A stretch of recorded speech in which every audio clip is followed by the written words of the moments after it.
PSL এ মুগ্ধতা ছড়াচ্ছেন বাংলাদেশের তরুণ লেগ স্পিনার রিশাদ হোসেন। প্রথম 2 ম্যাচে 3টি করে উইকেট নিয়ে বনে গেছেন পিএসএল এর সর্বোচ্চ উইকেট শিকারী। আর সেই সাথে রিশাদ স্পর্শ করেছেন আরও একটি বিরল রেকর্ড, যা পিএসএল এর এই দীর্ঘ 9 বছরে কেউ ছুঁতে পারেনি। পিএসএল এর অভিষেকের প্রথম 2 ম্যাচে 3 বা তার চেয়ে বেশি উইকেট নেওয়ার বিরল কীর্তি এতদিন ছিল কেবল নিউজিল্যান্ডের গ্র্যান্ট এলিয়টের দখলে। সেই রেকর্ডে এবার ভাগ বসালেন এই লেগ স্পিনার।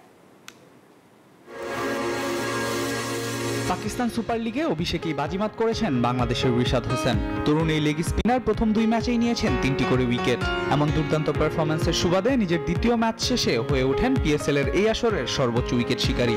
মাথায় ক্যাপও তুলে নেন সর্বোচ্চ উইকেট শিকারীর।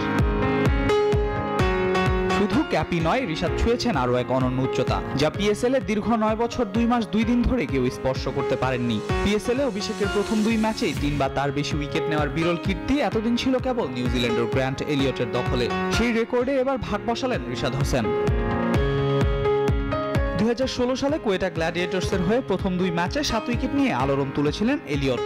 রিশাদ যদিও এখনও তার চেয়ে 1 উইকেট পিছিয়ে, তবে কৃতিত্বে এতটুকু ঘাটতি নেই। কোয়েটার বিপক্ষে প্রথম ম্যাচে 31 রান তুলে নেন রাইলি রুশো, মোহাম্মদ আমির ও আবরার আহমেদের উইকেট।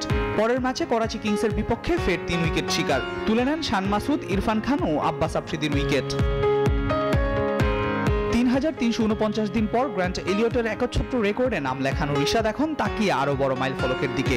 বাংলাদেশের হয়ে পিএসএল এর সবচেয়ে বেশি উইকেট শিকারের রেকর্ড কিংবা অভিষেক মৌসুমেই সেরা বাংলাদেশি বোলার হয়ে ওঠার সুযোগ রয়েছে তার সামনে। আগামী 22 এপ্রিল মুলতান সুলতানের বিপক্ষে মাঠে নামবে রিশাদের দল। 2 ম্যাচেই পরিসংখ্যানের পাতায় নিজের নাম উজ্জ্বল করে তোলা এই লেগই এবার কোথায় নিয়ে যাবেন নিজেকে, সে অপেক্ষায় ক্রিকেট প্রেমীরা। আল মাহমুদ ফাহিম, নিউজ 24।